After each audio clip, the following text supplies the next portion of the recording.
Buenas noches, hermanos. Estoy muy contenta de estar otra vez con ustedes para poder enseñar la palabra de Dios. Digamos que volvimos a la normalidad después de una conferencia tan hermosa que ustedes pudieron disfrutar y yo también. Estamos otra vez con la palabra de Dios. Y como siempre, les digo, háganla correr. O como dicen los chicos, háganla viral, que todos la escuchen. No importa si la gente que no conoce al Señor la puede escuchar, porque es la palabra de Dios. En algún momento una palabra les va a tocar y Dios va a hacer la obra en los corazones. Bueno, estaba orando para poder compartir esta palabra que es tan necesaria, pero a veces hay momentos que es un poco fuerte, pero necesitamos para prepararnos, los que escuchamos y los que están enviando la palabra, necesitamos. Bueno, el mensaje de hoy se llama El peligro de perder la esperanza. Ustedes saben que la fe se pierde en los momentos difíciles, la gente pierde la fe, pero no la esperanza. Entonces el peligro de perder la esperanza. Yo quisiera contar una historia, la historia más oscura que pasó en Israel, y dice así la palabra de Dios. En Primera de Samuel, capítulo 4, versículo 12 en adelante. Y corriendo de la batalla, un hombre de Benjamín llegó al mismo día a Silo, rotos sus vestidos y la tierra sobre su cabeza. Y cuando llegó, he aquí que Elí, el sacerdote, ¿no?, estaba sentado en una silla, vigilando junto al camino, porque su corazón estaba temblando por causa del arca de Dios. Llegado, pues, aquel hombre a la ciudad y dadas las nuevas a toda la ciudad, gritó. Y cuando Elí oyó el estruendo de la gritería, dijo: ¿qué estruendo de alboroto es este? Y aquel hombre vino aprisa y dio las nuevas a Elí. Era Elí de edad de 98 años y sus ojos se habían oscurecido de modo que no podía ver. Dijo pues aquel hombre a Elí: yo vengo de la batalla, he escapado hoy del combate. Y Elí dijo: ¿qué ha acontecido, hijo mío? Y el mensajero respondió diciendo: Israel huyó delante de los filisteos, y también fue hecha gran mortandad en el pueblo, y también tus dos hijos, Omni y Fines, fueron muertos, y el arca de Dios ha sido tomada. Y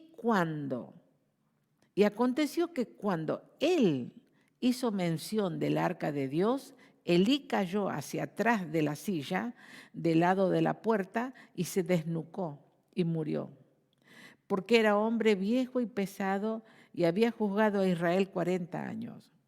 Y su nuera, la mujer de Fines, que estaba encinta, cercana al alumbramiento, oyendo el rumor que el arca de Dios había sido tomada, y muerto su suegro y su marido, se inclinó y dio a luz porque le sobrevinieron los dolores de repente.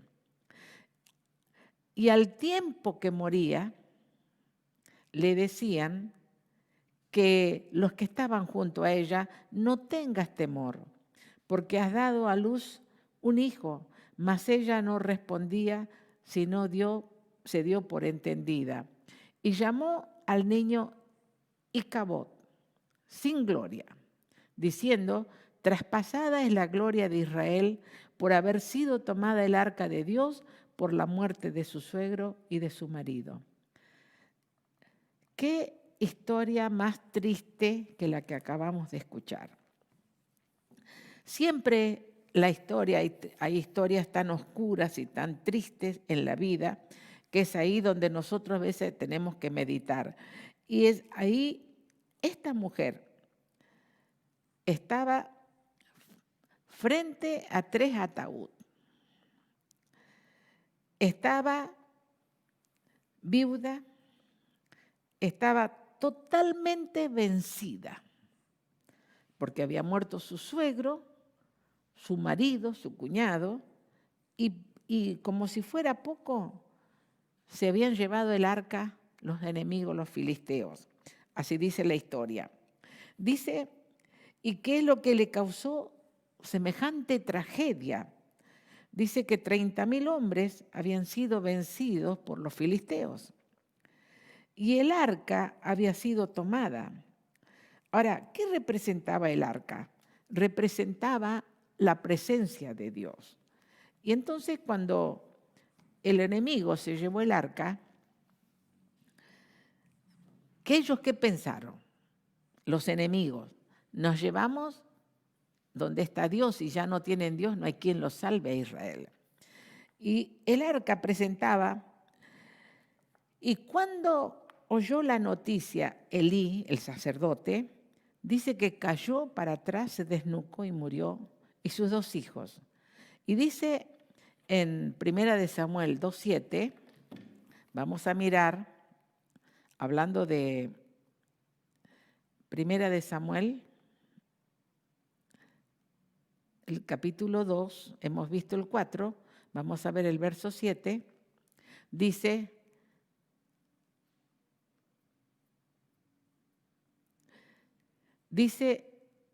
y Jehová empobrece y enriquece, abate y enaltece. Él levanta del polvo y del muladar exalta al menesteroso para hacerle sentarse con príncipes alrededor del sitio de honor, y Jehová, porque de Jehová son las columnas de la tierra, y él afirmó sobre ellas el mundo. Entonces está hablando acá que Dios hace una cosa y la otra. Y cuando esta viuda, porque estamos hablando de esta viuda, no tiene el nombre, es la esposa de Fines, dice que esta viuda estaba pasando esto y creía que no había nada para ella y que se acabó todo. Por eso es que se pierde la esperanza.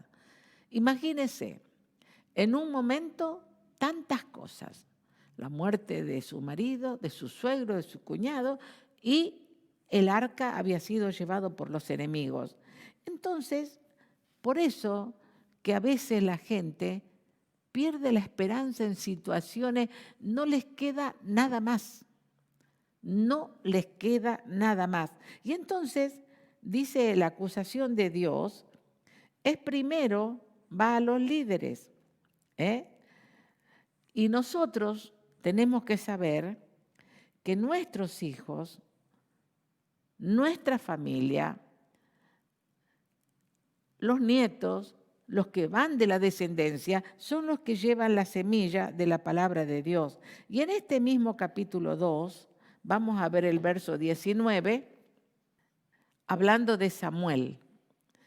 Él le hacía una túnica pequeña y lo traía cada año cuando subía con su marido a ofrecer el sacrificio acostumbrado. O sea, dice el joven Samuel, en el verso 18, ministraba en la presencia de Dios vestido del efod. ¿Qué quiere decir?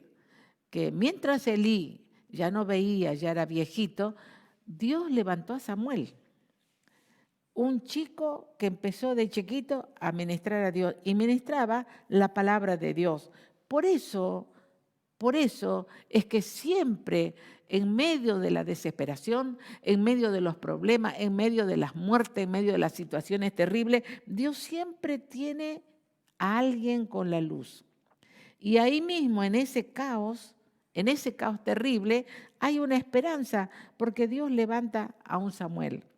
Y entonces la gente le dice a la mujer, dice que cuando ella vio todo ese cuadro tan terrible, estamos hablando de esta mujer, espantoso, dice que ella le vinieron, ya estaba por dar a luz, pero no ese momento, le vinieron los dolores de repente y dio a luz. Y dio a luz un hijo varón. ¿Y sabe qué?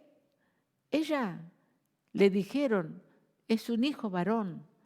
Y alcanzó a ponerle el nombre Icabod, que significa sin gloria, sin esperanza, sin nada. Icabod. Y dice que después la historia dice que ella murió por el parto, murió porque no tenía esperanza, murió por todo eso. Pero yo quiero decir que a veces un hijo es una esperanza, un nieto es una esperanza, porque a veces los padres no lograron ciertas cosas, pero los niños lo logran. Por eso hay que amar a los niños, por eso hay que proteger a los niños, por eso vamos a decir lo que está pasando, no hay que matar a los niños. Tenemos que nosotros cuidar a los niños porque puede ser que a través de ellos Dios prolongue las situaciones o la esperanza. Y también se puede convertir en la ayuda para nuestra vida, porque no sabemos que un niño se puede convertir en la ayuda para la vida. Entonces, esta viuda, ya era viuda, dice, pensó que Dios la había abandonado y ya no estaba la gloria con ellos, porque los enemigos, los filisteos se habían llevado el arca de Dios y no tenía por qué pelear y se murió. Cuando alguien pierde la esperanza, cuando a alguien no le queda nada, pero ni siquiera pensó en su hijo, no le queda nada, dijo, bueno, no tengo más nada y se murió. Bueno, aquel día era terrible la historia, la que estamos mirando, porque quiero decirles, hermanos, amigos, lo único que nos sostiene en la vida cuando nos pasan cosas terribles como esta historia, lo único que nos sostiene es la esperanza. Es la esperanza. Ya no hay en el caso de esta mujer, ella no tenía, se perdió todo. No tenía ningún amanecer, no tenía nada. Ahora nosotros sabemos que podemos pasar por esas situaciones, como esta mujer, que le vino todo de golpe. Pero sabe, hermanos y amigos, nosotros tenemos la esperanza. ¿Y quién es nuestra esperanza? Es Jesucristo. ¿Por qué es nuestra esperanza? También a los discípulos les pasó lo mismo cuando Jesús murió. Pero ¿sabe qué? Jesús no solo murió por nuestros pecados, no solo derramó su sangre por nuestros pecados, no solo nos libró el Señor, sino que Él resucitó y Él está vivo. Esa es la esperanza. Y esta mujer, esta viuda, no tenía este mensaje. Por eso se murió, porque no tenía esperanza. Pero nosotros tenemos a Jesucristo, como alguien dijo, a ver, ¿cómo Jesús nos puede ayudar? Porque Él resucitó, Él está vivo, Él está presente en cada uno de nosotros, en cada lugar. ¿Y sabe qué? Dios está con nosotros y entonces nosotros tenemos esta esperanza. Bueno, miramos el mensaje del triple dolor de esta pobre mujer. El primer dolor que ella tuvo por su nación, el primer dolor por su nación, lo que había pasado, semejante mortandad, habían matado 30.000 personas, soldados, y encima saquearon el templo y se llevaron el arca. El segundo dolor que ella tenía era por la iglesia, por el templo, porque al morir los sacerdotes quedaban sin sacerdotes, pero ella no sabía que había un Samuel que Dios estaba preparando. Y la tercera cosa era que ella no le quedaba nada, había perdido todo. Entonces, cuando nosotros pensamos, número uno, en la nación, ¿cómo vemos nosotros nuestra nación? Hay momentos que todo el panorama parece negro. ¿Y por qué hay guerras? ¿Por qué hay tantos problemas? Justamente porque los panoramas se ponen en negro y de una nación a otra empieza a haber guerra en las naciones. Y las personas no entienden, por eso los humanos están tan destruidos. Por ejemplo, en el caso de nosotros, en la actualidad, vamos a traerlo a la actualidad, estamos viviendo días negros, días sombríos. Todo lo que uno escucha, hermano, amigo, es triste, es agobiante, es desesperante. Bueno, cuando no nos toca de cerca, claro, uno escucha los números, pero cuando nos toca de cerca uno dice, pero ¿cómo puede ser? ¿Cómo puede ser que esta familia, esta otra familia, y estamos viviendo días negros, pero tenemos esperanza porque Cristo vive? La segunda cosa, esta viuda tenía el dolor por la iglesia o por el templo, porque había sido saqueado y llevaron el arca que representaba la presencia de Dios. Entonces ella experimentaba el dolor por la iglesia o por el templo. Ya no, por ejemplo, en este caso nuestro, hablando de iglesia, yo pienso y creo que Dios permitió esta pandemia. No es que Él la mandó, Dios no manda, es lo malo. Permitió. Porque la iglesia tenía que tener cambios. El templo, digamos. Porque la iglesia somos nosotros las personas. Nosotros teníamos que tener cambios. ¿Sabe por qué? Porque tenía que haber una transformación. Tenía que haber un cambio en las personas que piensen en este tiempo de tanta cosa, de tanta inmoralidad, de tanta cosa que existe. A veces se confunden las cosas y a veces se piensa de otra manera, o pensar que ir a la iglesia un día, eso es cumplir. No, hermano, tenemos que cambiar y Dios nos ha hecho cambiar así y nos ha dicho, la iglesia son ustedes, el otro es el templo que se cerró, la iglesia son ustedes. Y entonces, ¿sabe qué?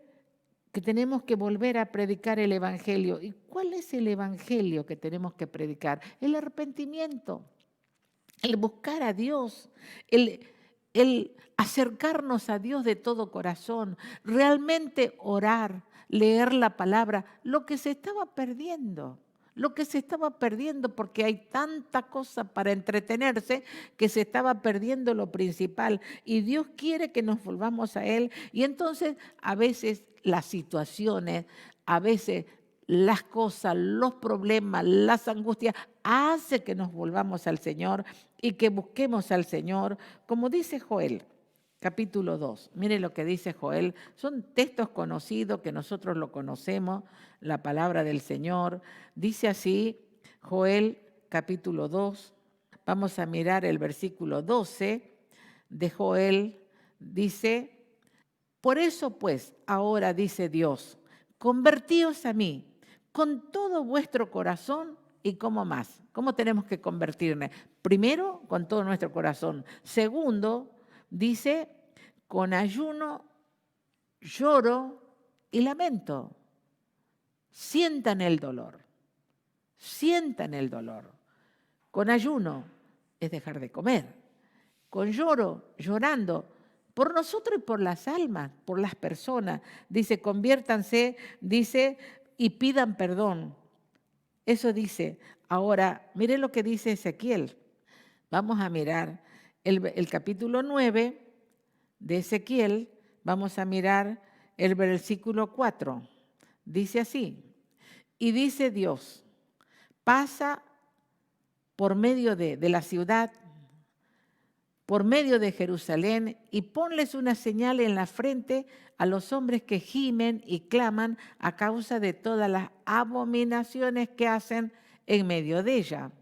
Están hablando de la ciudad, del templo. Y a los otros, dijo, oyéndolo yo, pasad por medio de la ciudad en pos de ellos y matad, y no perdone vuestro ojo ni tengáis misericordia. está hablando de que si Dios va a derramar su juicio sobre una nación o sobre un pueblo, primero pasa por la iglesia. Primero pasa por la iglesia, porque dice así, que el juicio comienza por su casa. Porque no los va a enjuiciar a los otros de afuera que hacen 1000 maldades, porque no conocen a Dios. Pero a los que conocen, a los que conocemos, y especialmente a los líderes, dice que Dios comienza el juicio por su casa. Dios comienza a poner orden en su casa. Por eso, hermanos, tenemos que dar tantas gracias a Dios que en este tiempo las iglesias enteras se han vuelto a Dios. Los templos están cerrados, pero las personas están orando, están buscando, están hablando del Señor, están mandando la palabra, están haciendo altar familiar. ¿Pero por qué? Porque Dios comenzó por nosotros. Y mire, vamos a volver a Primera de Samuel, hablando, dice así, vamos a mirar el capítulo 3. De Primera de Samuel. Dice así la palabra de Dios en el verso 1.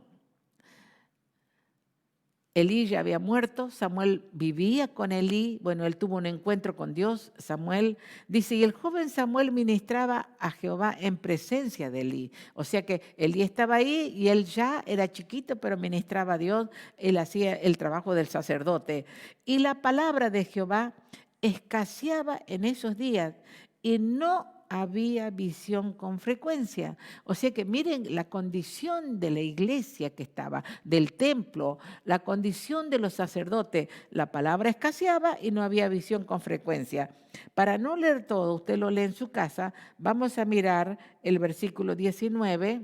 Y Samuel creció y Jehová estaba con él.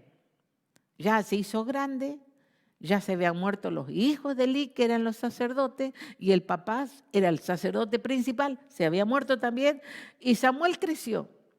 Y Jehová estaba con él, y no dejó caer a tierra ninguna de sus palabras, y no dejó caer en tierra ninguna de sus palabras. O sea, Samuel, Dios lo levanta como el nuevo sacerdote de la casa de Dios y dice que él no dejó, él crecía, mientras crecía, era chiquita, pues se hizo adolescente, grande, dice que no dejó caer ninguna palabra de Dios. Por eso es que la vida del Señor, él pudo ver la vida de Dios, porque no perdió la esperanza. Mire la condición, se había muerto todo, como dijimos al principio. Pero no solo eso, sino que los enemigos se habían llevado el arca que representaba la presencia de Dios para los judíos. Y entonces Samuel empezó a enseñar, a predicar. Esa es la esperanza. Siempre Dios tiene a alguien, Dios levanta a alguien. Si pasa algo, Dios siempre tiene a alguien que Dios lo va a levantar. Y Dios está levantando en este tiempo, hermanos y amigos, una nueva generación. Una nueva generación. Que son jóvenes, mayores también. Y esta generación está cambiando la iglesia, va a cambiar la iglesia. ¿Sabe por qué? Porque se había hecho, y es triste decirlo, que las iglesias se volvieron show. Y no está mal que hagamos todas esas cosas, no está mal, pero cuando eso es lo principal, la gente va a un show y no hay un cambio, no hay una transformación en las personas.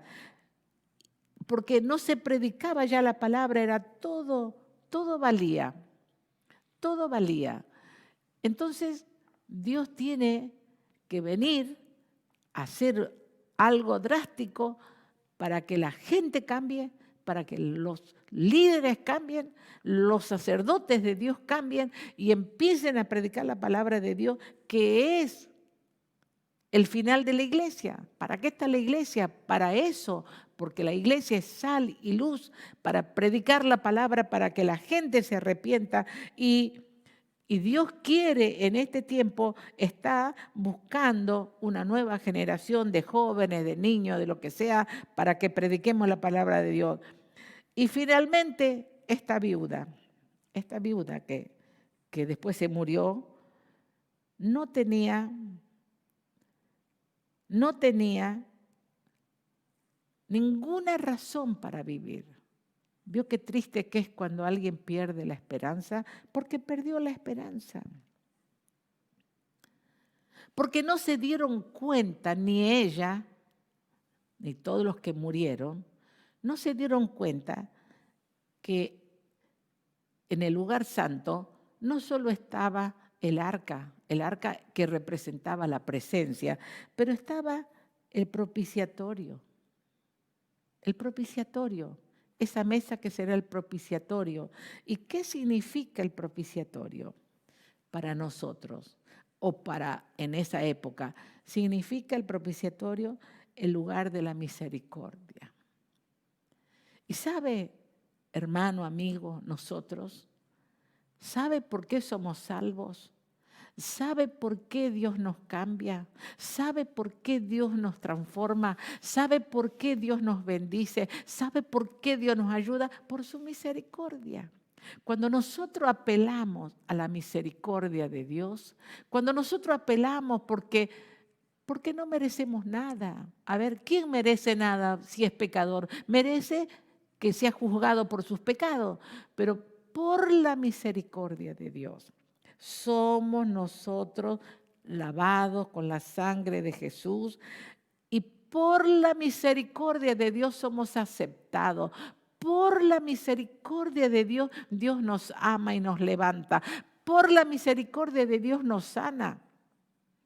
Por la misericordia de Dios nos cambia, nos transforma. ¿Y sabe qué?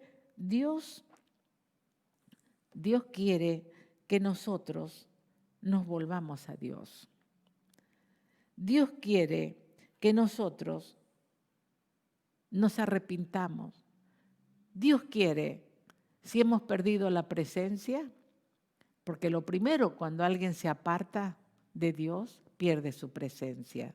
Pero si usted ha perdido la presencia de Dios, así como los enemigos se llevaron el arca, Dios quiere que nos volvamos y volvamos al Señor y que por su misericordia, por la misericordia de Dios que nos ayuda, tenemos la esperanza, tenemos la victoria en Jesús. Para eso murió Jesús, para reconciliarnos con Dios. Para eso Él dio su vida. Para eso Él vino, para dar su vida acá en la tierra, para reconciliarnos, volvernos a Dios. Todo lo que se perdió lo podemos recuperar en Cristo. Y este es el tiempo, justamente, este es el tiempo del Señor que Él quiere que nosotros, si usted está apartado del Señor, se reconcilie con Dios. Y si usted nunca se entregó a Cristo, que se entregue a Cristo, porque hoy la misericordia está presente en nuestras vidas y es nuestra esperanza. Como dice un coro, nuestra esperanza es el Señor. No tenemos otra. A ver, ¿qué esperanza tenemos de este mundo? ¿Qué esperanza tenemos de las cosas que están pasando? Nada. ¿Qué esperanza tenemos en los hombres? Nada. ¿Qué esperanza tenemos en todas estas cosas? Nada. Nuestra esperanza es el Señor. Y es por eso, a pesar de que estemos pasando momentos difíciles, quizás de muerte, quizás de enfermedad, de situaciones, pero nosotros podemos mirar al Señor y el Señor quiere que nosotros tengamos victoria en Cristo Jesús. Hermanos, amigos, es hora de volvernos a Dios. Es el tiempo, justo ahora, que Dios tiene misericordia y quiere que nos volvamos. Así que el Señor nos va a ayudar. Y ahí donde está en su casa, o donde lo está escuchando, o si no lo escucha hoy, lo escucha mañana, porque hay hermanos que lo escuchan al otro día. Ahí mismo, dile al Señor, Señor, yo apelo a tu misericordia, voy a la mesa del propiciatorio, que Cristo murió y dio su vida por mí, y Él pagó el precio por mis pecados, y yo me voy a levantar, porque tengo la esperanza. Tengo la esperanza. Por eso nuestro tema se llamaba El peligro de perder la esperanza. Lo último que nos queda de Dios, la esperanza. Y la esperanza de que Dios va a cambiar la situación, la esperanza de que Dios va a transformar las cosas, la esperanza de que vamos a ver cosas mejores, vamos a ver un amanecer, vamos a ver nueva vida, vamos a ver que el Señor tiene misericordia de nosotros, de la iglesia y también de Argentina. Estemos orando por nuestro país, que Dios tenga misericordia. Y pudiéramos orar ahora mismo para pedirle al Señor que Él nos ayude y que esa esperanza esté fuerte, vigente en nuestros corazones. Amén. Inclinamos nuestros rostros para orar. Señor, te damos gracias por esta esperanza que es Cristo, por la resurrección y la vida que es Cristo, el que volvió a vivir, y que nosotros tenemos esa esperanza porque también nosotros, dice, el que cree en mí, aunque esté muerto, dice el Señor, vivirá. Y nosotros sabemos que tú eres la resurrección y la vida, Señor, y que tú eres el que puedes cambiar todas las situaciones, todas las cosas, porque nuestra única esperanza está en ti, Señor. No esperamos nada de nadie, esperamos de ti, porque tú eres nuestra salvación. Tú eres nuestro, Señor, refugio eterno, donde corremos a ti y somos guardados y somos ayudados por tu poder, por tu palabra, por tu presencia. Y aunque el enemigo venga como río, el Espíritu de Dios levantará bandera contra el enemigo. Y oramos también por nuestra patria Argentina. Ten misericordia, Señor. Ten misericordia de este país y también que la gente tenga esperanza. En el nombre de Jesús pedimos, Señor, que esa presencia venga sobre nosotros y nos ayude y nos levante. Te alabamos, Señor. Te bendecimos. Y te damos tantas gracias por tu amor y por tu misericordia.